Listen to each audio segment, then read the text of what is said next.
بسم الله والحمد لله والصلاة والسلام على رسول الله وعلى آله وصحبه ومن والاه، أما بعد. أعوذ بالله السميع العليم من الشيطان الرجيم من همزه ونفخه ونفثه. بسم الله الرحمن الرحيم. رب اشرح لي صدري ويسر لي أمري واحلل عقدة من لساني يفقه قولي. سبحانك لا علم لنا إلا ما علمتنا إنك أنت العليم الحكيم. اللهم لا سهل إلا ما جعلته سهلا وأنت تجعل الحزن إذا شئت سهلا. معزز علماء کرام، حاضرین مجلس اور پردہ نشین خواتین، عزیز بچوں،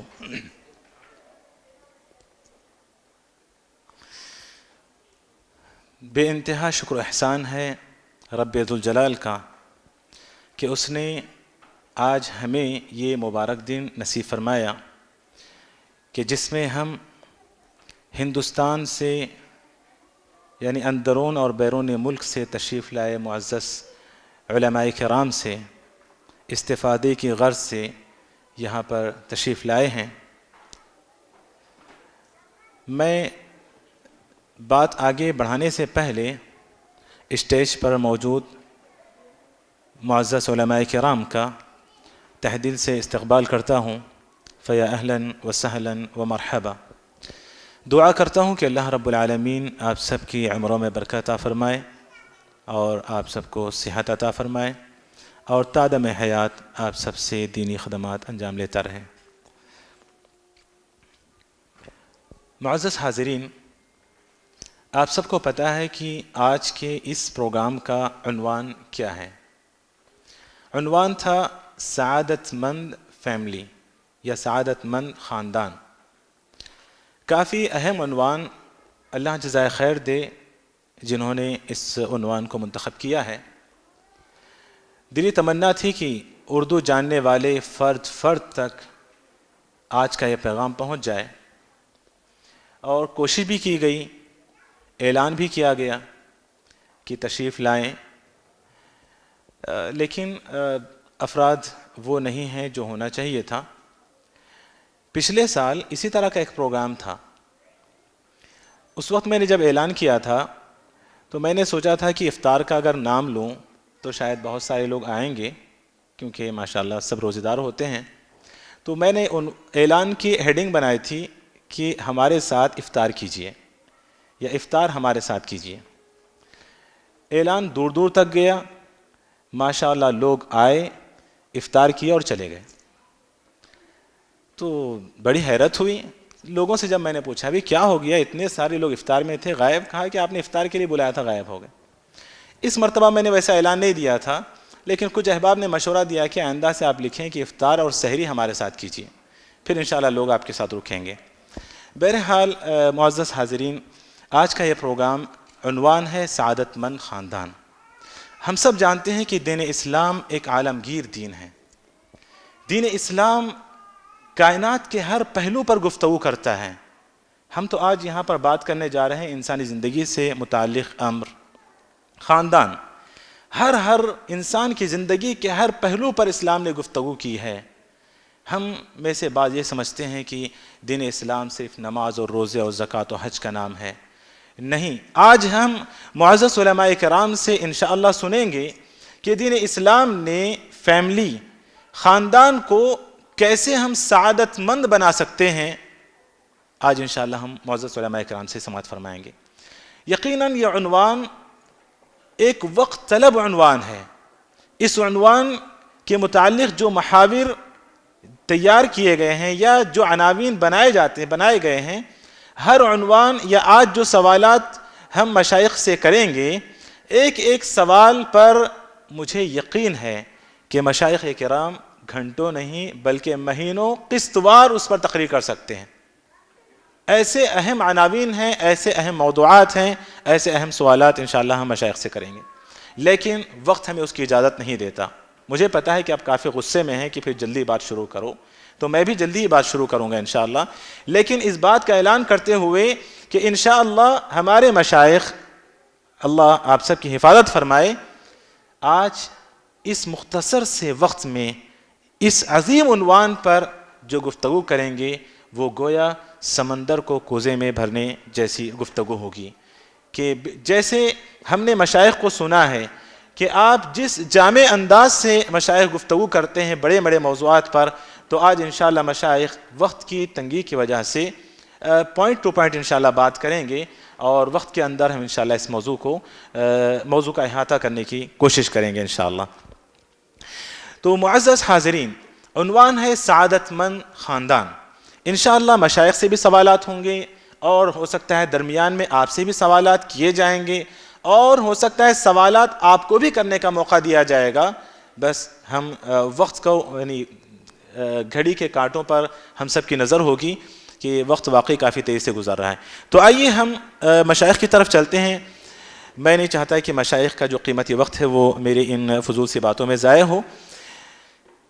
مشائخ کرام، جیسا کہ آپ سب نے سماعت فرمایا کہ عنوان واقعی کافی طویل ہے اور وقت طلب ہے، لیکن انشاءاللہ ہم اہم نکات پر انشاءاللہ گفتگو کریں گے۔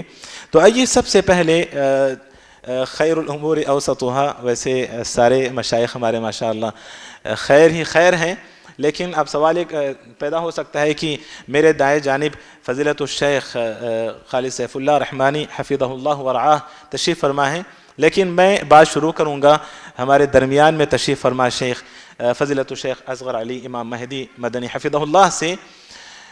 آپ سے شیخ میرا یہ سوال ہے، سعادت مند خاندان چونکہ ہمارا عنوان ہے، تو آپ ہمیں بتائیے گا کہ سعادت کا صحیح تصور کیا ہے؟ سعادت کا، خوش بختی کا، نیک بختی کا صحیح تصور کیا ہے؟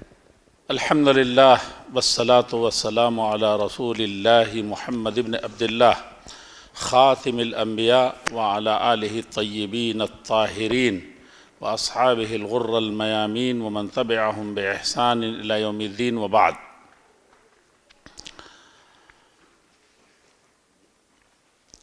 مجھے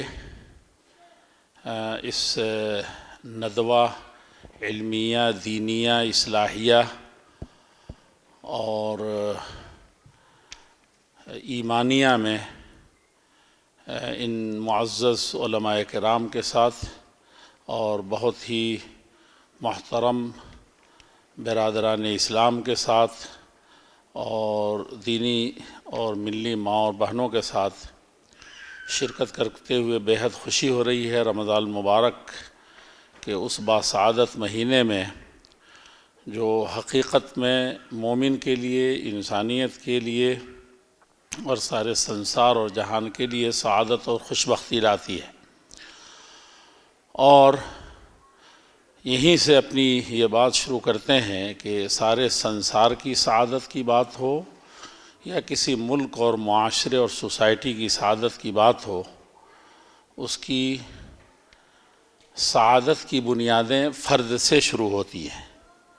فرد کے اندر اگر خوش بختی ہے، فرد کے اندر اگر خیر ہے، دوسرے معنوں میں آپ یہ کہیں کہ فرد کی اصلاح ہو چکی ہے، تربیت ہو چکا ہے، اور اس کو گہرے معنی میں جا کر کے آپ یہ کہیں کہ فرد اگر ایماندار ہے، عمل صالح سے مزین ہے اور اصلاح اور تربیت کے کام سے لگا ہوا ہے، اس طرح کا ماحول بناتا ہے، تو وہیں سے ایک بہترین خاندان کی تشکیل ہوتی ہے، اور خاندان، فیملی اگر درست ہو گئی تو معاشرہ اور سوسائٹی کی جو بنیاد ہے وہ گویا کہ مضبوط ہو گئی، بہتر ہو گئی۔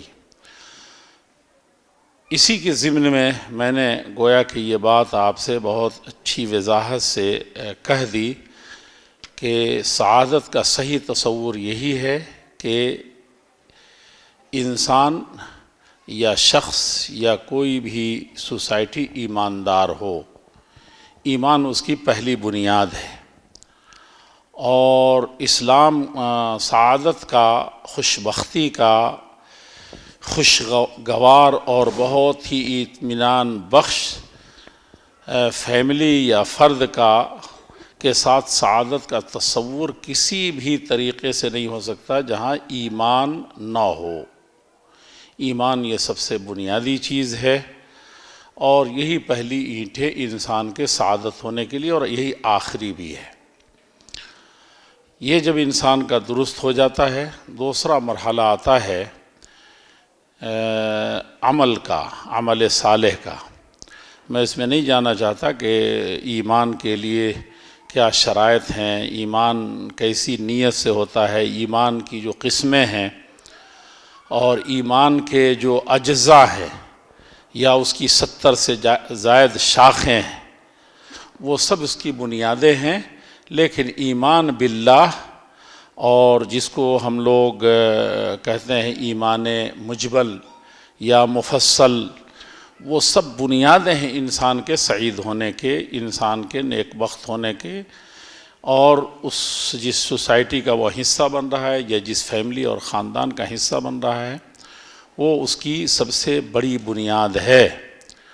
میں بہت سی آیتوں کی طرف اشارہ کرنا چاہتا تھا، لیکن من عمل صالحا من ذکر او انثى وهو مؤمن فلنحینہ حیاتا طیبہ۔ اللہ جل شانہ ارشاد فرماتے ہیں کہ خواہ وہ مرد ہو یا خواہ عورت ہو، وہ جب عمل صالح کرتے ہیں، لیکن وہ عمل صالح کی بنیاد کس پر ہے؟ ایمان کی حالت میں ہے، مومن ہو کر کے کرتے ہیں، حالت ایمان میں کرتے ہیں۔ تو اللہ جل شانہ کیا فرماتے ہیں؟ فَلَنُحْيَنَّهُ، اب اس کو سعادت سے میں نے بہراور کر دیا۔ فَلَنُحْيَنَّهُ، اس کو زندگی عطا کر دیتے ہیں، اسے ہم زندہ رکھتے ہیں، اسے باقی رکھتے ہیں، سوسائٹی اور گھر کا حصہ بناتے ہیں۔ کس شکل میں؟ حیاتاً طیبہ، بڑی خوشگوار زندگی کے ساتھ، بڑی سعادت والی زندگی کے ساتھ، بہت ہی زیادہ بہتر اور اطمینان کی زندگی کے ساتھ۔ اسی لیے میں کہہ سکتا ہوں کہ سعادت کا مفہوم صحیح معنی میں خوشگواری ہے، اطمینان ہے، اور صحیح معنی میں وہ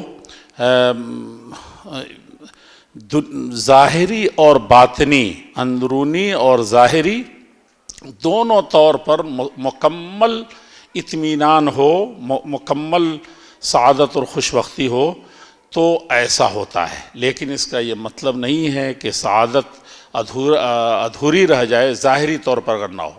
انبیاء کی زندگی دیکھیں ہم اور اس کا مطالعہ کریں تو سعادت کا مفہوم صحیح معنی میں سمجھ میں آئے گا۔ لیکن خاندان، شاید ابھی خاندان کا ذکر نہیں آیا، لیکن میں اس کی طرف اشارہ کروں گا۔ اللہ جل شانہ ارشاد فرماتے ہیں وَمِنْ آیَاتِهِ أَنْ خَلَقَ لَكُم مِّنْ أَنفُسِكُمْ أَزْوَاجًا لِتَسْكُنُوا إِلَيْهَا وَجَعَلَ بَيْنَكُم مَّوَدَّةً وَرَحْمَةً۔ آپ دیکھیے خاندان کے اندر اس کی مثالیں ہیں قرآن کریم میں، سلف میں، انبیاء کرام میں۔ ایمان موجود رہا، عمل صالح موجود رہا، مخالفات شرعیہ اور دینیہ نافرمانی نہیں رہی، تو وہ ان کی جنت میں بھی وہ جنت ہے ہی ہے۔ وَإِذْ قُلْنَا لِآدَمَ اسْكُنْ أَنْتَ وَزَوْجُكَ الْجَنَّةَ وَكُلَا مِنْهَا رَغَدًا حَيْثُ شِئْتُمَا وَلَا تَقْرَبَا هَذِهِ الشَّجَرَةَ فَتَكُونَا مِنَ الظَّالِمِينَ۔ کتنی سعادت ہے، جنت ملی ہوئی ہے، فیملی کے ساتھ داخل ہو گئے ہیں، لیکن وہاں یہ وارننگ ہے کہ جنت ہے، رغد ہے، سب کچھ ہے، عیش و رفاہیت ہے، لیکن کیا ہے؟ ظالمین میں سے نہ ہو۔ اور کیا ہے؟ وہیں یہ بھی کہا کہ نافرمانی نہ ہو، وَلَا تَقْرَبَا هَذِهِ الشَّجَرَةَ فَتَكُونَا مِنَ الظَّالِمِينَ۔ اور درخت کے بعد کے قریب جانے کے بعد اور اس کو چکھنے کے بعد آپ نے دیکھا کہ جنت ہے، مزید ایک چیز مل رہی ہے، گرچہ روکا ہوا ہے، اس سے روک دیا گیا، لیکن ایک نعمت وہ بھی سمجھ میں آ رہی ہے۔ صرف اس کی طرف ہاتھ بڑھانے سے اور تھوڑا سا چکھنے سے کیا ہوا؟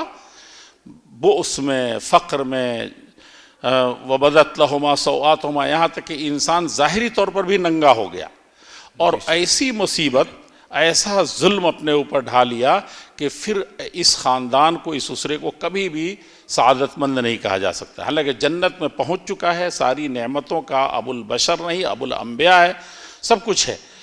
تو حقیقت میں سعادت اور خوش بختی ظاہری طور پر بھی اگر اندرونی طور پر یعنی ایمانی بنیادوں پر، اصلاحی بنیادوں پر، عمل صالح کی بنیاد پر اس کو تشکیل دیا جائے کسی بھی کام کو، تو سعادت کا یہی تصور ہے. لیکن اس پر جو ظاہری طور پر مرتب ہوتے ہیں وہ بھی اس کے اندر داخل ہے. لیکن ظاہری چیزیں اگر نصیب نہ بھی ہوں تب بھی یہ چیزیں موجود ہیں تو سعادت حاصل ہے. اور اسی کو اللہ کے رسول صلی اللہ علیہ وسلم نے ایک مثال میں کہا تھا، الدنیا کلھا متاع وخیر متاع الدنیا المرأۃ الصالحہ وما ذلک من الاحادیث والآثار والآیات والسلام علیہ وسلم. جزاکم اللہ خیرا شیخ، بارک اللہ فیکم. شیخ کی تمام باتوں کا خلاصہ میں دو چار جملوں میں یہ کہ شیخ یہی کہنا چاہ رہے تھے جو کہ واضح ہو چکا ہے کہ سعادت کی علماء نے اور مختلف فلاسفہ نے، ہر کسی نے سعادت کی مختلف تعریفیں بیان کی ہیں کہ سعادت اس کو کہتے ہیں، سعادت اس کو کہتے ہیں. حقیقی سعادت کیا ہے یا سعادت کا صحیح تصور کیا ہے؟ شیخ نے ماشاءاللہ بڑے اچھے انداز سے واضح کیا اس کو. سعادت دنیاوی لحاظ سے دنیاوی سعادت ہے، اخروی سعادت ہے.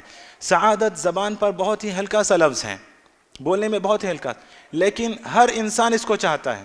دراصل سعادت اس احساس کو، اس شعور کو کہتے ہیں. شیخ کے باتوں کا خلاصہ میں ذکر کر رہا ہوں. اس احساس کو، اس شعور کو کہتے ہیں جو انسان اپنے دل میں بلکہ زندگی کے ہر پہلو میں وہ محسوس کرتا ہے سکون اور راحت کے لحاظ سے. تو وہ دنیاوی سعادت ہے، اخروی سعادت ہے. جزاہ اللہ خیر. شیخ نے مختلف دلائل سے اپنی بات کو واضح کی. بارک اللہ فیکم. ابھی ہم چلتے ہیں میرے دائیں جانب سے. شیخ میرے دائیں جانب ہیں اور دائیں جانب وہ بابرکت جانب ہوتا ہے. تو شیخ محترم مولانا خالد سیف اللہ رحمانی حفظہ اللہ، جو کہ ماشاءاللہ ایک عالمی اسکالر ہیں، فضیلت الشیخ سے میرا یہی سوال ہے کہ خاندان، کیونکہ سعادت مند خاندان، تو سعادت کا صحیح تصور ابھی ہم نے سنا. تو شیخنا الفاضل، سعادت خاندان کسے کہتے ہیں اور اسلام میں خاندان کا تصور کیا ہے؟ بسم اللہ الرحمن الرحیم، نحمدہ ونصلی علی رسولہ الکریم. یہ بڑا اہم سوال ہے اور بالخصوص مغربی دنیا اور مغربی مفکرین نے اس دور میں افراد کی بے قید آزادی کا جو تصور پیش کیا ہے، جس کی وجہ سے خاندانی نظام بکھر گیا ہے، اس پس منظر میں آپ کا یہ سوال بڑی اہمیت کا حامل ہے. خاندان کی تعریف یوں کی جا سکتی ہے کہ سماج میں افراد کا ایک ایسا مجموعہ جو آپس میں قرابت اور رشتہ داری کی ڈوری میں بندھے ہوئے ہوں. سماج میں پائے جانے والے افراد کا ایک ایسا مجموعہ جن کو آپس میں رشتہ داریاں جوڑتی ہوں، یہی دراصل خاندان ہے. بنیادی طور پر ہم 3 خاندانوں کے درمیان زندگی گزارتے ہیں. ایک دادی حال، دوسرا نانی حال اور تیسرے سسرال. اور یہ تینوں خاندان دراصل نکاح سے وجود میں آتا ہے. اسی لیے اسلام میں نکاح کو بڑی اہمیت دی گئی ہے. دادی حال اور نانی حال والدین کے نکاح سے اور سسرال خود اپنے نکاح سے. اسلام کی نظر میں خاندان کی اہمیت اتنی زیادہ ہے کہ اللہ تعالیٰ نے بطور احسان اس کا ذکر فرمایا، هو الذی خلق من الماء بشرا فجعلہ نسبا وسحرا. وہی خدا ہے جس نے تم کو پانی سے پیدا کیا، مادہ منویہ سے ایک انسان کی شکل میں پیدا کیا، اور تم کو نسبی خاندان اور سسرالی خاندان کی نعمت سے نوازا. وَكَانَ رَبُّكَ قَدِيرًا. اور یقیناً تمہارے پروردگار بڑی قدرت رکھنے والے ہیں. تو اس لیے اسلام میں یہ انسانی معاشرے کی پہچان ہے خاندان. اور اس کی اہمیت اس لیے ہے کہ خاندان انسان کی مادی ضرورتوں میں بھی معاون ہوتا ہے اور انسان کی روحانی ضرورتوں میں بھی معاون ہوتا ہے. اور شریعت میں بھی اس کا لحاظ ہے. خاندان کے ذریعے انسان کی کفالت ہوتی ہے، انسان کا نفقہ واجب ہوتا ہے، اولاد کا اس کے باپ پر نفقہ واجب ہوتا ہے، شوہر پر نفقہ واجب ہوتا ہے، بعض اوقات دادا پر، چچا پر، بھائی پر۔ یہ جو کفالت کا تصور ہے اس کی بنیاد خاندانی تعلق ہے، اور خاندان انسان کی روحانی اقدار میں بھی ممد و معاون ہوتا ہے۔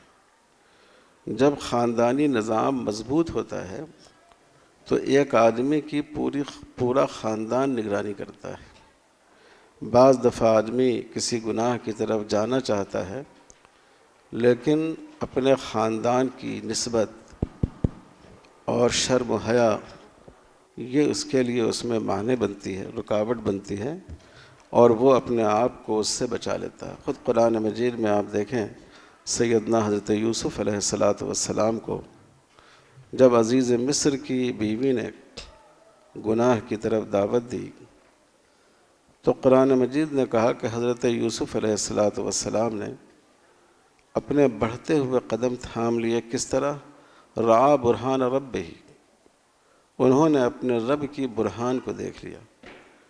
تو برہان رب سے کیا مراد ہے؟ مفسرین نے لکھا کہ حضرت یعقوب علیہ السلام کا تصور اور خانواد نبوت کا تصور ان کے ذہن میں آ گیا اور اس نے ان کے قدموں کو تھام لیا۔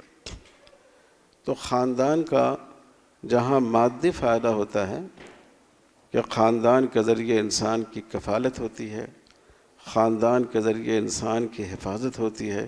اسلام سے پہلے عرب کے ماحول میں جب کہ خاندان کوئی باضابطہ حکومت نہیں تھی، خاندانی نظام ہی کے ذریعے لوگوں کی حفاظت ہوتی تھی، وہیں خاندان کے ذریعے انسان کی روحانی اقدار کی بھی حفاظت ہوتی ہے، اور وہ اپنے آپ کو خاندانی نسبت کی وجہ سے اور خاندان کے سامنے جواب دہی کے خوف کی وجہ سے بہت سے گناہوں کو سے اپنے آپ کو باز رکھتا ہے۔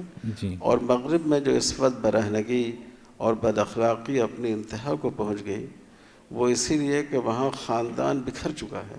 کسی آدمی کو یہ احساس نہیں ہے کہ اس کو اپنے ماں باپ کے سامنے، اپنے خاندان کے سامنے جواب دہ ہونا پڑے گا۔ اسی کو رسول اللہ صلی اللہ علیہ وسلم نے جیسا کہ فرمایا کلکم رائن وکلکم مسئول عن رعیتہ، تم میں سے ہر شخص نگہبان ہے اور جو تمہاری نگہبانی میں ہیں ان کے بارے میں وہ مسئول اور جواب دہ ہے۔ جی تو یہ خاندان اس مسئولیت کو پیدا کرتی ہے۔ جزاکم اللہ خیراً شیخنا، بارک اللہ فیکم۔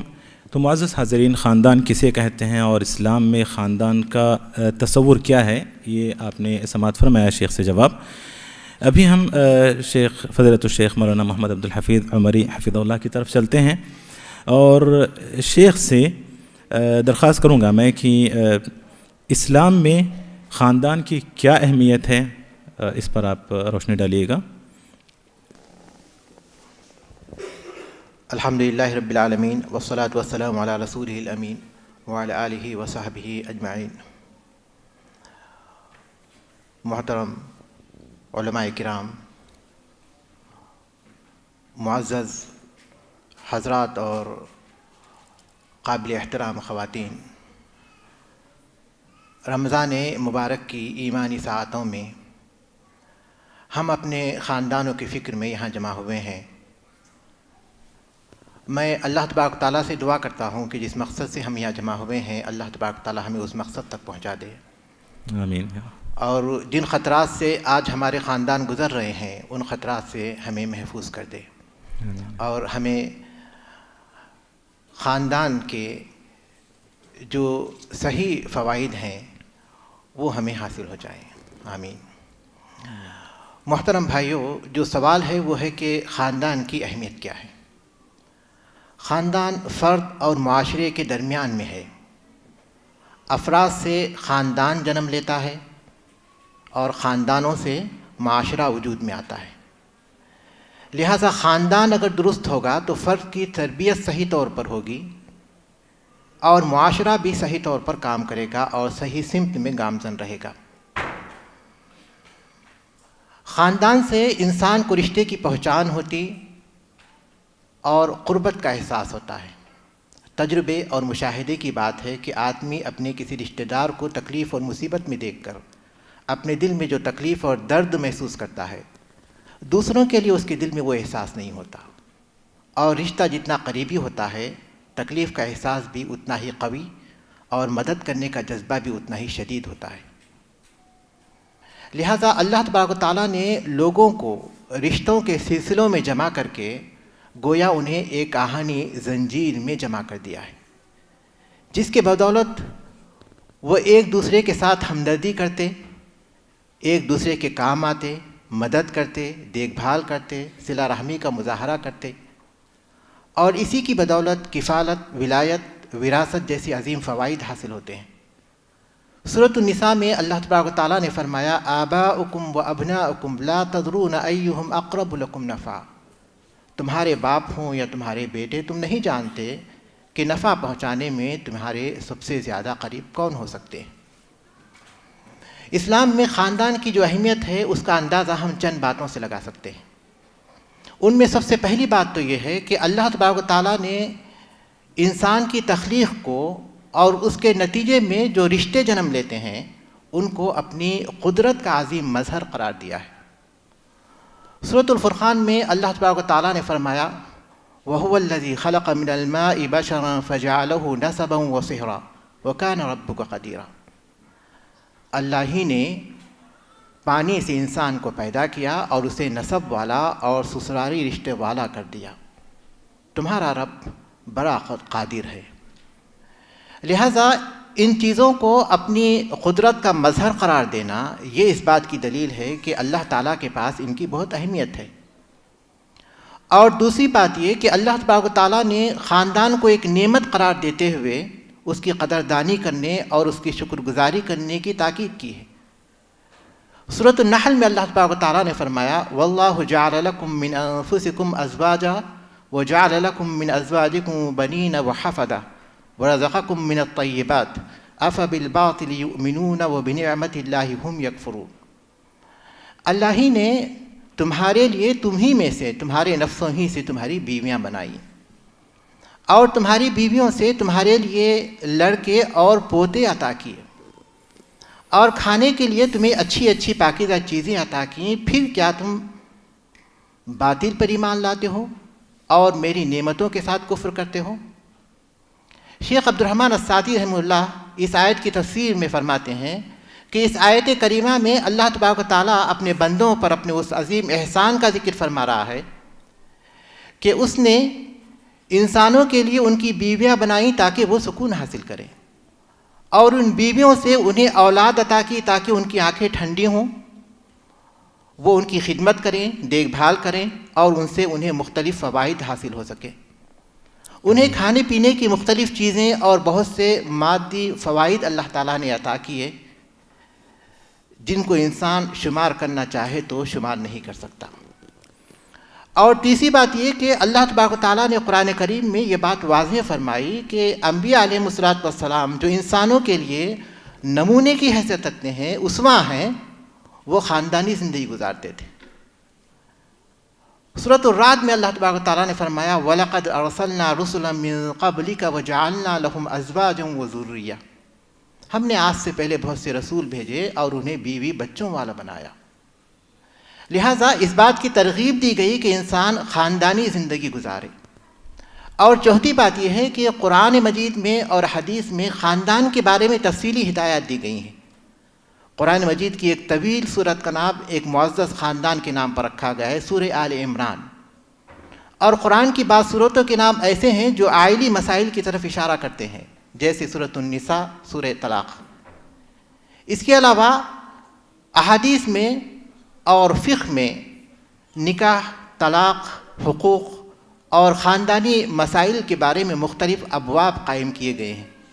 جی اور ہم مطالعہ کرتے ہیں تو ہمیں معلوم ہوتا ہے کہ خاندان کی تشکیل، اس کی تعمیر و ترقی، اس کی حفاظت، اور خاندان میں جو افراد شامل ہیں ان کے حقوق اور ان کی ذمہ داریاں، اور خاندان کی اہمیت، رشتوں کو جوڑنے اور رشتوں کو توڑنے کی فضیلت اور ان کو جوڑنے پر وعید، اور اگر کچھ مسائل پیدا ہو جائیں تو ان کے حل کی راہیں کیا ہیں، ان تمام چیزوں کے بارے میں تفصیلی ہدایات دی گئی ہیں جو اس بات کی دلیل ہیں کہ اسلام میں خاندان کو بہت اہمیت دی گئی ہے۔ جزاکم اللہ خیرا شیخ، بارک اللہ فیکم۔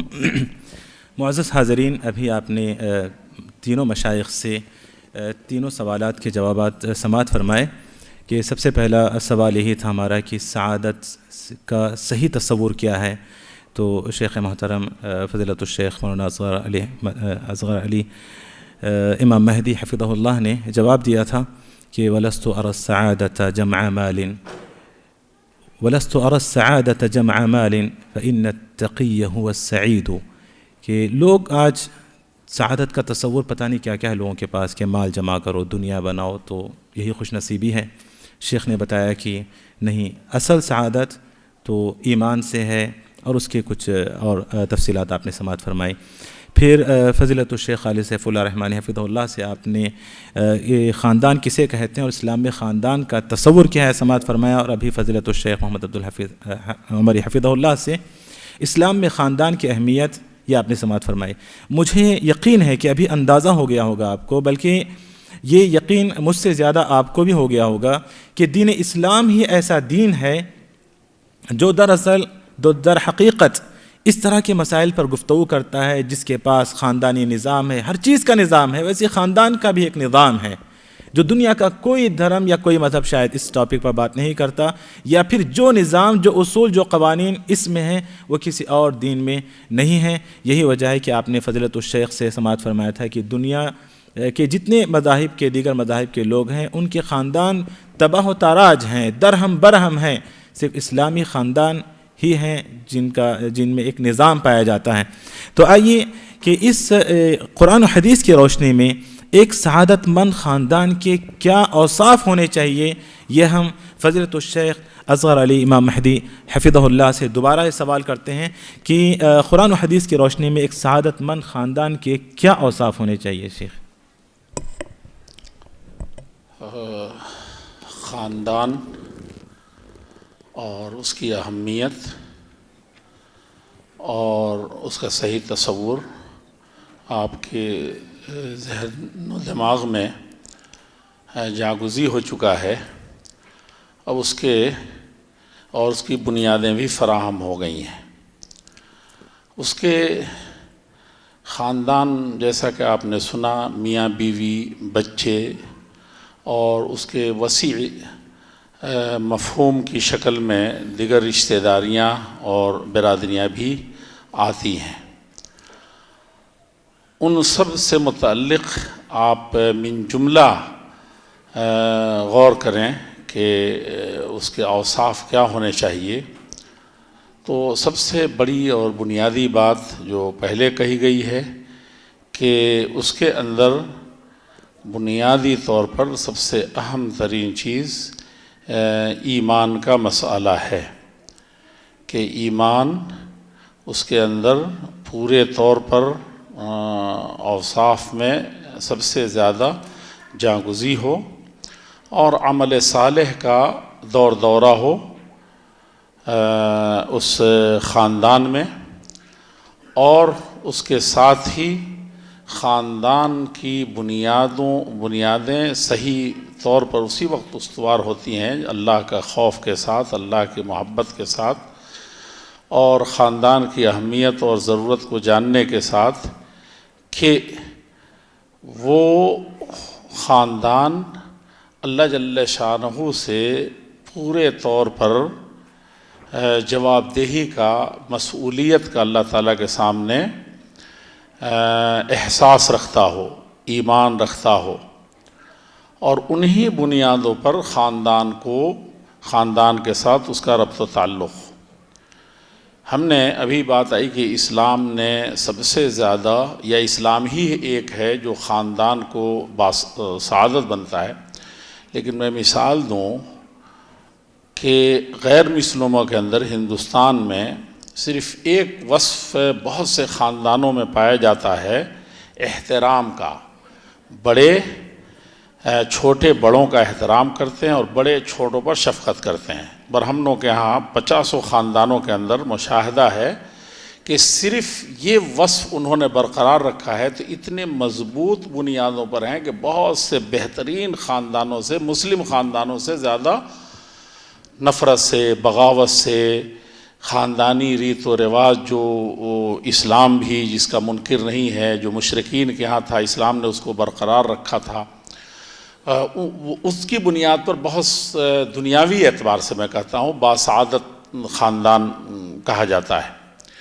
اسی طریقے سے ہم مسلمان ہیں تو مسلمان میں الا بذکر اللہ تطمئن القلوب، اللہ جل شانہ کے اوامر و فرما برداری کا دورہ ہو۔ فَإِمَّا يَأْتِيَنَّكُم مِّنِّي هُدًى فَمَن تَبِعَ هُدَايَ فَلَا خَوْفٌ عَلَيْهِمْ وَلَا هُمْ يَحْزَنُونَ۔ کیا ہے، خاندان ٹوٹ ٹوٹ کے شکار ہو رہے ہیں، خوف ایک دوسرے سے، بلکہ رشتہ دار سے خوف کھا رہا ہے، اور غم کتنے گھرانے ہیں، کتنے خاندان ہیں جس کو غم کھا رہا ہے۔ تو اللہ جل شانہ کے اوامر کی صحیح معنی میں فرما برداری اور اس کی پیروی، یہ خاندان کے بہترین خاندان کے، باسعادت خاندان کے اہم ترین اوصاف میں سے ہے۔ جی جی، ایک چیز یہ بھی ہے کہ انصاف ہو، جیسے میاں بیوی ہیں تو ایک دوسرے کے حقوق کی مکمل پاسداری کرتے ہوں، اپنے حقوق کی نہیں، جو فریق ثانی کے حقوق ہیں اس کا بہت زیادہ اللہ سے ڈر کر کے، اور گھر میں محبت و ہر طریقے انصاف قائم رہے اس کی بنیاد پر پروان چڑھاتے ہیں۔ اسی طریقے میاں بیوی کے ساتھ، بیوی میاں کے ساتھ، اسی طریقے سے اولاد ہے، دوسرا حصہ ہے خاندان کا، بلکہ اہم ترین حصہ ہے، ان کے درمیان انصاف برت کر کے ان میں محبت کا دورہ ہو۔ اور میں ایک بہت مشہور بڑی حدیث کی طرف اشارہ کر کے بات ختم کروں گا کہ اللہ کے پیارے رسول حضرت نعمان بن بشیر رضی اللہ تعالیٰ عنہ نے، ان کی بیوی نے کہا کہ نعمان کو آپ ہبہ کر دیجئے فلاں باغ یا فلاں غلام، تو انہوں نے کہا بہت اچھی چیز ہے، لیکن اللہ کے رسول کہا کہ اللہ کے رسول کو گواہ بھی بنا دیجئے۔ جب وہاں گئے تو آپ نے پوچھا کہ اور بھی اولاد ہے کیا، سب کو غلام دے؟ اکل ابن نحلتہ ھذا، کہا کہ ہر بیٹے کو اس طرح کا گفٹ دیا ہے؟ تو کہا کہ نہیں، ایسا نہیں کیا ہے۔ تو کہا انی لا اشہد علی جور، میں ظلم کے اوپر گواہ نہیں بن سکتا۔ اعدلوا بین اولادکم، انصاف سے کام لو اپنے اولاد کے درمیان۔ اسی طریقے سے بہترین اوصاف میں سے ہے، جیسے بیوی، حدیث میں ہے کہ بیوی کو انسان، ایک غلام لونڈی تھی، اس کو اس نے آزاد کیا اور پھر اس کی تربیت کی، اس سے شادی کی، اور اسی طریقے سے ما نحل والد ولدہ احسن من ان یؤدبہ، کہا کہ ادب سے زیادہ بڑھ کر کے، احترام سے، تعلیم سے، تربیت سے زیادہ بڑھ کر کے کسی باپ نے کسی بیٹے کو کبھی گفٹ نہیں دیا ہوگا۔ تو یہ سب بنیادیں ہیں، اوصاف ہے صالح معاشرے کے، اور اسلام نے عقائد اور معاملات اور اوامر و نواہی جتنے کچھ خاندان کے سلسلے میں ڈائریکشن دیے ہیں، جس سے دونوں محاضرین نے اور میری باتوں کے اندر بھی آیا ہے، ان سب کو خاندان کے سلسلے میں صحیح طرح سے برتنا یہ اوصاف ہیں سعادت مند خاندان کے، اور اسی پر اکتفا کرتے ہیں۔ ورنہ انبیاء کرام کی زندگی میں، انبیاء کی بیویوں کی زندگی میں بعض ایسے فرعون کی بیوی کے سلسلے میں کہ کس طریقے سے سعادت ختم ہو گئی اور کس طریقے سے سعادت آئی، یہ قرآن و حدیث میں واضح بیانات موجود ہیں۔ جزاکم اللہ خیراً شیخ، بارک اللہ فیکم۔ معزز حاضرین، ابھی آپ نے سماعت فرمایا کہ شیخ نے ماشاءاللہ سعادت مند خاندان کے کیا اوصاف ہونے چاہیے۔ واقعی جیسے میں نے کہا کہ ہر موضوع، ہر سوال بہت زیادہ وقت طلب ہے، لیکن بہت ہی جامع انداز سے ماشاءاللہ مشائخ بہت ہی کم مدت میں، چند ہی منٹوں میں آپ کے سامنے اپنی بات رکھ رہے ہیں۔ جیسے کہ بہت ہی جامع انداز سے شیخ نے یہ بات کہی کہ خاندان کے اندر سعادت اگر چاہیے تو اللہ کے اوامر کو بجا لانے والا ہو جائے۔ یہ بہت ہی جامع بات ہے، اس کے اندر ساری تفصیلات آتی ہیں، بہت سارے اوصاف ذکر کیے جا سکتے ہیں کہ خاندان کا یہ وصف ہو، یہ وصف ہو، یہ وصف ہو، لیکن وقت اتنا ہے نہیں ہمارے پاس.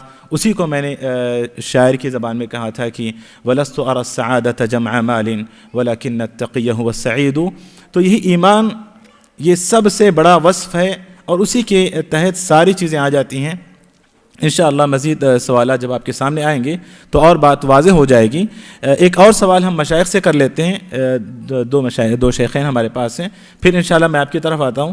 اگر آپ کے ذہن میں بھی کوئی ایک اہم سوال ہو ایسا جو خاندان سے اور خاندان کی سعادت سے متعلق ہو تو آپ لوگ ضرور پوچھ سکتے ہیں. خواتین سے بھی میں درخواست کروں گا اور آپ سے بھی، جو ہمارے موضوع سے ریلیٹڈ ہو وہ آپ سوال کر سکتے ہیں انشاءاللہ.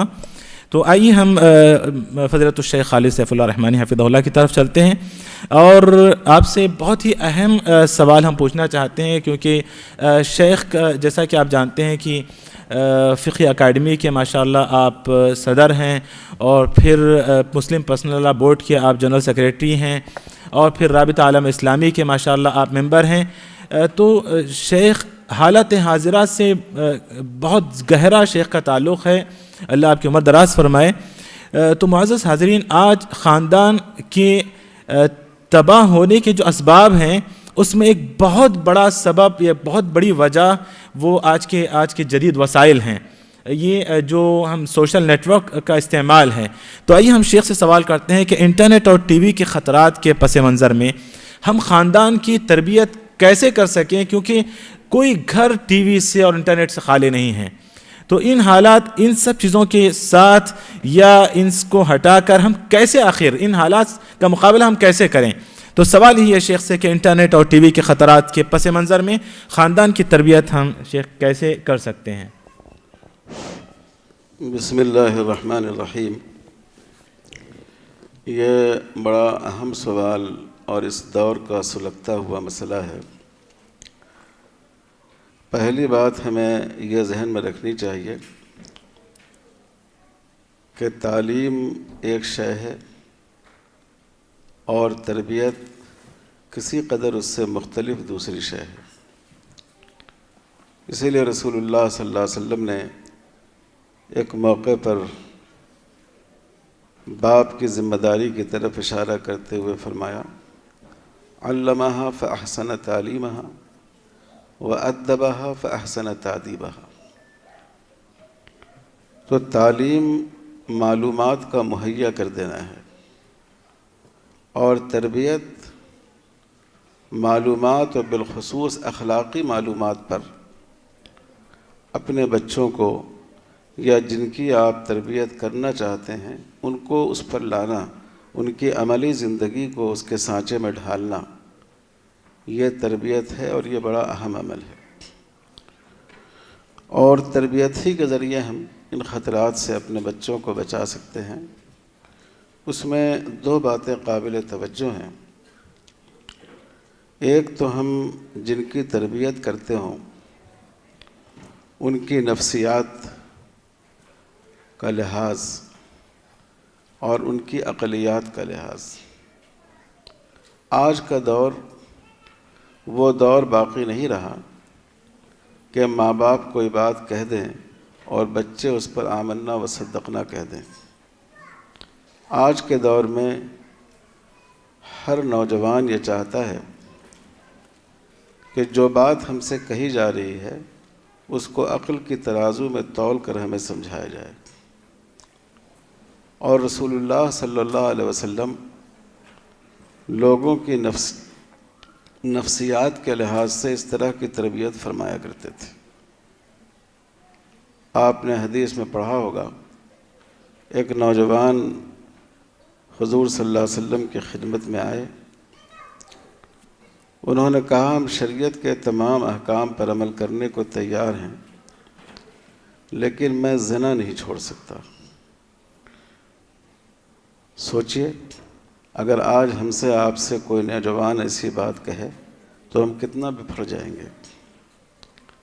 لیکن حضور صلی اللہ علیہ وسلم نے ان کو قریب بلایا اور فرمایا کہ ایک بات بتاؤ، اگر کوئی شخص یہی حرکت تمہاری ماں کے ساتھ کرے تو تمہارے کیا جذبات ہوں گے؟ انہوں نے کہا میں اسے بالکل برداشت نہیں کروں گا۔ کہا اگر یہی حرکت کوئی شخص تمہاری بیوی کے ساتھ کرے؟ کہا بالکل ناقابل برداشت ہوگا۔ بیٹی اور بہن کے ساتھ کرے؟ پھر حضور صلی اللہ علیہ وسلم نے ان کو سمجھایا کہ تم اگر کسی عورت کی عزت و آبرو سے کھیلو گے، سوچو وہ بھی تو کسی کی ماں ہوگی، وہ بھی تو کسی کی بیٹی ہوگی، وہ بھی تو کسی کی بیوی ہوگی، اس کے جذبات کیا ہوں گے، اس کے احساسات کیا ہوں گے؟ یعنی حضور صلی اللہ علیہ وسلم نے عقل و فطرت کی روشنی میں ان کو اس بات کا قائل کیا کہ جو وہ کہنا چاہتے ہیں یہ بات ناقابل قبول ہے۔ پھر حضور صلی اللہ علیہ وسلم نے ان کے سینے پر اپنا ہاتھ رکھا اور انہوں نے اس گناہ سے توبہ کر لیا۔ تو آج ہمیں اپنے بچوں کو اور نوجوان نسل کو سمجھاتے ہوئے جو ہمارے دینی احکام ہیں، جو تربیت ہے، اس کو ضرورت ہے کہ ہم عقل اور فطرت کی روشنی میں سمجھائیں۔ دوسری بات، ماں باپ کے لیے یہ بھی ضروری ہے کہ وہ اپنے چھوٹوں کی تربیت کرتے ہوئے خاندان کے بزرگ ان کی نفسیات کا لحاظ رکھیں، ان کے مزاج کا لحاظ رکھیں۔ سبوں کے ساتھ ایک سا معاملہ کرنے سے تربیت نہیں ہوتی۔ بخاری شریف ہی میں دونوں روایتیں ہیں۔ یہ بھی ہے کہ حضور صلی اللہ علیہ وسلم مسجد نبوی میں تشریف لائے اور دیوار قبلہ پر آپ نے تھوک دیکھا تو آپ کو اتنا غصہ آیا کہ آپ کے چہرے کا رنگ بدل گیا اور آپ نے اس کو صاف کرایا، عطر منگوا کر اس پر ملوایا اور بہت خفگی کا اظہار کیا۔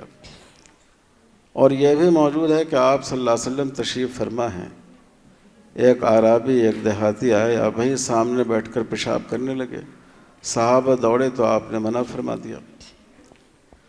پھر آپ نے صحابہ سے سمجھایا کہ تم اگر اس کے پیچھے دوڑتے وہ بھی بھاگتا، مختلف حدیثوں کی تفصیل سے یہ بات معلوم ہوتی ہے، تو پوری مسجد خراب ہو جاتی، اور اگر پیشاب رک جاتا تو اس کو تکلیف ہوتی۔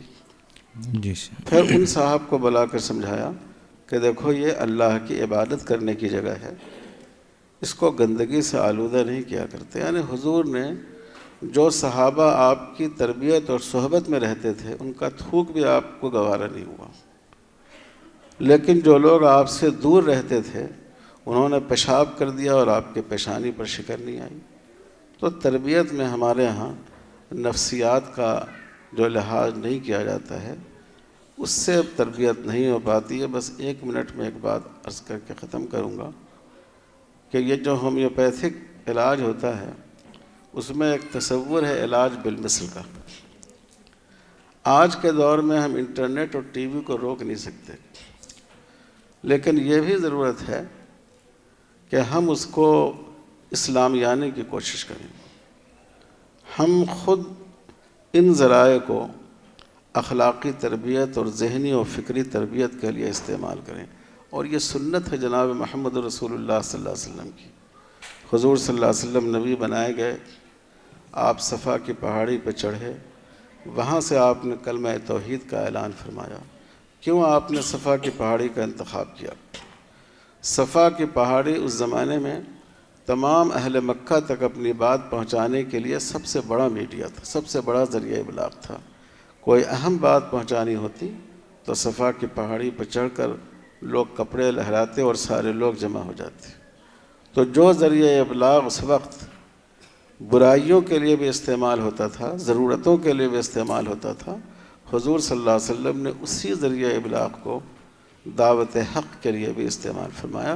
تو یہ بھی بہت بڑی ضرورت ہے کہ جن راستوں سے برائیاں ہمارے معاشرے میں آ رہی ہیں ہم ان کو مسلمان کرنے کی اور انہی ذرائع کو استعمال کرتے ہوئے لوگوں کے فکر اور ان کی سوچ کو تبدیل کرنے کی کوشش کریں۔ والسلام علیکم ورحمۃ اللہ۔ جزاکم اللہ خیراً شیخنا الفاضل۔ معزز حاضرین، شیخ نے بہت ہی اچھے 2 نکات کی طرف اشارہ کیا، 2 نقطوں کی طرف کی۔ ایک تو تربیت میں ہم نفسیات کا خیال نہیں رکھتے، اور واقعی یہ سچ ہے اور حقیقت بھی ہے۔ اور دوسری ایک اہم بات کہی کہ ہم ان وسائل کو مسلمان بنا دیں، ہم ان وسائل کو مسلمان بنا دیں، بہت ہی اہم پوائنٹ ہے یہ۔ دو نقطوں پر ہمیں عمل کرنے کی ضرورت ہے کہ ان حالات میں بھی ہم اپنے خاندان کے افراد کی ہم تربیت کر سکتے ہیں۔ کسی وقت بچوں کے سامنے میں وہ حدیث سنا رہا تھا، سبعۃ یظلھم اللہ فی ظلہ یوم لا ظل الا ظلہ، تو اس میں ایک تھا کہ رجل ذکر اللہ خالیا ففاضت عینہ، کہ ایک 7 خوش نصیب لوگوں میں سے ایک وہ بندہ ہے جو تنہائی میں اللہ کو یاد کرتا ہے، اس کی آنکھوں سے آنسو نکل پڑتے۔ تو میں نے ایسے بچوں سے پوچھا کہ بیٹا کبھی تنہا بیٹھے ہو آپ کی آنکھوں سے آنسو نکلے؟ نہیں، میں نے مما کو دیکھا ان کی آنکھوں سے آنسو نکل رہے تھے۔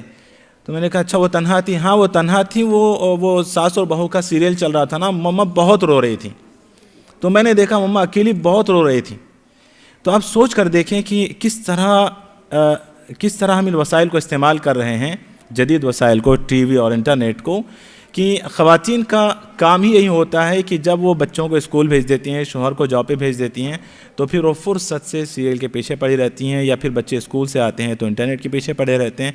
تو ضرورت اس بات کی ہے کہ ہم ان کا اچھا استعمال کریں، اور ایک پوائنٹ کا میں اضافہ کروں گا کہ اس کے استعمال میں بھی اعتدال کی راہ کو اپنائیں، اعتدال۔ ورنہ بہت سارے ہمارے احباب کا، خاص طور پر جدید ذہن رکھنے والوں کا یہ خیال ہے کہ نہیں ہم اس سے تو بچ ہی نہیں سکتے، ضروری ہے کہ میرے ہر بچے کے ہاتھ میں وہ آئی پیڈ ہو، ٹیبلٹ ہو، ضروری ہے، وہ ضروری سمجھتے ہیں، کہتے ہیں اس کے بغیر زندگی نہیں ہے۔ تو یہ اعتدال کی راہ سے ہم ہٹ رہے ہیں، جبکہ ہم جانتے ہیں کہ کتنا ہمارے بچوں کے لیے کیا ضروری ہے۔ بہرحال مشائخ یہاں پر ہیں، ہم مشائخ سے زیادہ استفادہ کریں گے۔ شیخ محترم محمد عبدالحفیظ عمری حفظہ اللہ سے میں ایک سوال کروں گا، پھر میں آپ سب کی طرف آؤں گا انشاءاللہ۔ مجھے امید ہے کہ آپ سب جاگ رہے ہیں، انشاءاللہ جاگ رہے ہیں، یعنی انشاءاللہ جاگ ہی رہے ہوں گے۔ ہم سنتے تھے ایسے کہ داؤد علیہ السلام کی آواز اتنی خوبصورت تھی کہ وہ پرندے بھی ایسے وہ رک جاتے تھے، یا لوگ جب بتانا چاہتے ہیں کہ کسی کی آواز اچھی ہے، کسی کا لیکچر اچھا ہے، کسی کا محاضرہ، تو بولتے ہیں کہ دیکھو کیسے سناٹا چھا گیا ہے، پرندہ بھی آئے تو اس کو بھی محسوس نہیں ہوگا۔ تو یقیناً ہمارے مشائخ کا محاضرہ یا ہمارے مشائخ کے جوابات اس قدر مؤثر اور مفید ہیں کہ ایک سناٹا سا چھایا ہوا ہے۔ اللہ کرے کہ یہی ہو، ورنہ ایسا نہ ہو کہ پھر آپ لوگ خواب غفلت میں یا نیچے سر کر کے مراقبے میں چلے گئے ہوں، تو یہ ٹھیک نہیں ہے۔ تو آئیے ایک سوال ہم شیخ محترم سے کرتے ہیں، پھر آپ کی طرف آتے ہیں۔ شیخ محترم ہمیں بتائیے گا کہ اسلامی خاندان کے جو اہم افراد ہیں ان میں سے شوہر اور بیوی ہیں، یہ انہی سے بلکہ خاندان بنتا ہے، معاشرہ بنتا ہے۔ تو ہمیں یہ بتائیے گا کہ شوہر جو کہ بہت ہی اہم فرد ہوتا ہے خاندان میں، شوہر کے آخر کیا حقوق اور اس کے کیا واجبات ہیں؟ مجھے پتا ہے کہ یہ بہت ہی وسیع اس کا جواب ہوگا، لیکن میں شیخ محترم سے درخواست کرتا ہوں کہ ہمیشہ کی طرح وہ جامع جواب ہی دیں گے انشاءاللہ۔ اسلامی خاندان میں شوہر کے حقوق اور اس کے واجبات کیا ہیں؟ یہ سوال ہے۔ حقوق بہت ہی اہم معاملہ ہے، اور میرے سوال کا دائرہ صرف شوہر کے حقوق تک ہے، اور میں اسی دائرے میں رہوں گا۔ ازدواجی زندگی انسانی زندگی کا ایک خوشگوار اور بہت ہی نازک باب ہے۔ خوشگوار اس حیثیت سے ہے کہ اس میں ہر ایک کے کچھ حقوق ہیں، اور نازک اس حیثیت سے کہ اس میں ہر ایک پر کچھ ذمہ داریاں ہیں۔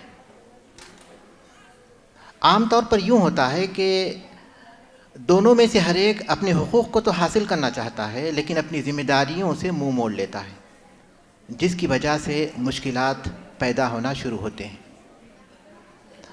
اگر ہر ایک اپنے حقوق کے بارے میں معلومات حاصل کرے اور اسی طرح اپنی ذمہ داریوں کے بارے میں بھی معلومات حاصل کرے، اور اپنے حقوق کو ادا کرنے کے ساتھ ساتھ اپنی ذمہ داریوں کو بھی ادا کرے، تو ہمارا خاندان یا ہماری ازدواجی زندگی یقیناً سعادت مند ہو سکتی ہے۔ اسلامی خاندان میں شوہر کے جو حقوق ہیں اس کی بہت ساری تفاصیل ہیں، لیکن میں اپنے وقت کا لحاظ رکھتے ہوئے چند پوائنٹس کی شکل میں اس کو ذکر کر دوں گا۔ شوہر کا سب سے بڑا اور پہلا حق یہ ہے کہ بیوی اپنے خاوند کی اطاعت کرے۔ سورۃ النساء میں اللہ تبارک و تعالیٰ نے فرمایا الرجال قوامون علی النساء بما فضل اللہ بعضهم علی بعض وبما انفقوا من اموالہم، مرد عورتوں پر حاکم ہیں اس لیے کہ اللہ تعالیٰ نے بعض کو بعض پر فضیلت دی ہے اور اس لیے کہ انہوں نے اپنے مال خرچ کیے ہیں۔ لہذا بحیثیت حاکم بیوی پر ضروری ہے کہ وہ اپنے شوہر کی اطاعت کرے، اور اس بات کو اللہ تبارک و تعالیٰ نے اسی آیت کے دوسرے حصے میں بیان کیا، فالصالحات قانتات حافظات للغیب بما حفظ اللہ۔ نیک عورتیں فرما بردار ہوتی ہیں، حفاظت کرنے والی ہوتی ہیں شوہر کی غیر موجودگی میں اللہ کی حفاظت کے ذریعے۔ لہٰذا نیک عورتوں کی یہ خصوصیت بتائی گئی کہ وہ اللہ تعالیٰ کی فرما بردار ہوتی ہیں اور اپنے شوہر کی فرما بردار ہوتی ہیں، اور شوہر کی غیر موجودگی میں اپنی عزت اور اس کے گھر اور اس کے مال کی حفاظت کرتی ہیں۔ شوہر کا دوسرا حق یہ ہے کہ بیوی شوہر کی خدمت کرے۔ بہت سی صحیح حدیث میں یہ بات مذکور ہے کہ امہات المومنین اللہ کے رسول صلی اللہ علیہ وسلم کے لیے وضو کا پانی رکھتی تھیں، مسواک رکھتی تھیں، وغیرہ وغیرہ بہت سے کام اور خدمت کیا کرتی تھیں۔ مسند احمد کی حدیث ہے، شیخ البانی رحمۃ اللہ علیہ نے اسے صحیح قرار دیا کہ خاتون اللہ کے رسول صلی اللہ علیہ وسلم کی خدمت میں اپنی کسی ضرورت کی وجہ سے حاضر ہوئیں، آپ نے ان کی ضرورت پوری کر دی۔ اس کے بعد ان سے سوال کیا کہ کیا تم شادی شدہ ہو؟ تو انہوں نے جواب دیا کہ ہاں۔ تو آپ نے پوچھا کہ تمہارے شوہر کے ساتھ تمہارا کیا رویہ ہے؟ تو اس نے جواب دیا کہ میں کوئی کوتاہی نہیں کرتی ان کی خدمت میں، الا یہ کہ میں عاجز آ جاؤں۔ رسول اکرم صلی اللہ علیہ وسلم نے فرمایا فانظری این انت منہ فانما هو جنتک ونارک، تم دیکھو کہ تم ان کی خدمت میں یا ان کے معاملے میں تمہارا کیا رویہ ہوتا ہے، اس لیے کہ وہ تمہاری جنت اور تمہاری دوزخ ہیں۔ تم ان کو راضی رکھو گی، خوش رکھو گی، ان کی خدمت کرو گی تو وہ تمہارے لیے جنت کا ذریعہ ہوں گے، اور اگر اس کے برعکس کرو گی تو تم دوزخ تک پہنچ جاؤ گی۔ شوہر کا تیسرا حق یہ ہے کہ بیوی اپنے آپ کو شوہر کے سپرد کرے۔ شوہر جب اس سے فائدہ اٹھانا چاہے، اس سے تمتع کرنا چاہے تو بغیر شرعی عذر کے اسے منع نہ کرے۔ شرعی عذر مثلاً حالت حیض میں ہو، یا پھر بیمار ہو، یا پھر فرض روزے سے ہو، اس کے بغیر روکنا اس کے لیے جائز نہیں ہے۔ شوہر کا تیسرا حق یہ ہے کہ بیوی شوہر کی اجازت کے بغیر کسی کو اپنے گھر میں آنے مت دے۔ صحیح حدیث اس سلسلے میں ہے کہ عورت کے لیے حلال نہیں ہے کہ وہ شوہر کی اجازت کے بغیر کسی کو اپنے گھر میں آنے دے۔ اور اسی طرح شوہر کا پانچواں حق یہ ہے کہ شوہر کی اجازت کے بغیر وہ گھر سے باہر نہ نکلے۔ واقعہ افک میں ام المومنین عائشہ رضی اللہ تعالیٰ عنہ نے رسول اکرم صلی اللہ علیہ وسلم سے پوچھا تھا، جیسا کہ صحیح بخاری میں ہے، اتأذن لی ان آتی ابوی، کیا آپ مجھے اس بات کی اجازت دیں گے کہ میں اپنے والدین کے پاس جاؤں؟ اس حدیث سے اہل علم نے دلیل لی ہے کہ شوہر کی اجازت کے بغیر عورت کو باہر نکلنا جائز نہیں ہے۔ اور شوہر کا چھٹا حق یہ بھی ہے کہ وہ شوہر کے مال کی حفاظت کرے، شوہر کی غیر موجودگی میں اس کے مال کی حفاظت کرے۔ چھوٹی موٹی چیزیں صدقہ اور خیرات کے طور پر اگر وہ دے دے کوئی حرج نہیں، شوہر کو کمانے کا جو ثواب ہے وہ ملے گا اور بیوی کو اس کے انفاق کا ثواب ملے گا۔ لہٰذا شوہر کے یہ کچھ ضروری حقوق ہیں، اور مسند احمدی کی ایک حدیث ہے جسے میں پیش کروں گا اور جس پر خواتین کو غور کرنا چاہیے اور اسے اپنی گرہ میں باندھ لینا چاہیے۔ شیخ البانی رحمۃ اللہ علیہ نے اسے صحیح قرار دیا، اذا صلت المرأة خمسها وصامت شهرها وحفظت فرجها واطاعت زوجها قیل لها ادخلی الجنة من ای ابواب الجنة شئت۔ جب عورت 5 وقت کی نمازیں پڑھے، رمضان کے روزے رکھے، اپنی شرمگاہ کی حفاظت کرے اور شوہر کی اطاعت کرے تو اس سے کہا جائے گا کہ جنت کے جس دروازے سے چاہو گی تم داخل ہو جاؤ۔ یہ کتنا بڑا مقام ہے کہ عورتیں اپنے گھر میں رہتے ہوئے بھی اس مقام کو حاصل کر سکتی ہیں۔ شوہر کے یہ کچھ بنیادی حقوق ہیں۔ جہاں تک شوہر کی ذمہ داریوں کا سوال ہے، واجبات کا سوال ہے، تو یہ بات یاد رکھنی چاہیے کہ جیسے کچھ حقوق ہے ویسے کچھ واجبات بھی ہیں۔ شوہر کے مقابلے میں بیوی ہوتی ہے، تو بیوی کے جو حقوق ہیں ان حقوق کو دینا یہ شوہر کے واجبات میں سے ہے۔ ظاہر ہے کہ بیوی کے حقوق یہ میرا موضوع نہیں ہے، لیکن یہاں صرف موضوع میں اس بات کو اس لیے شامل کیا گیا واجبات کو، کیونکہ واجبات کا تعلق پھر بیوی کے حقوق سے ہو جائے گا، تو بیوی کے جو حقوق ہوں گے وہ شوہر کے واجبات ہوں گے۔ اور بعض اس تذکیر کے لیے، اس بات کو یاد دہانی کرانے کے لیے کہ صرف حقوق ہی نہیں ہوتے شوہر کے، اس کے کچھ واجبات ہیں، اور وہ واجبات وہی ہیں جو بیوی کے حقوق ہیں جس کی ادائیگی اس پر ضروری ہے. جزاکم اللہ خیرا شیخ، بارک اللہ فیکم.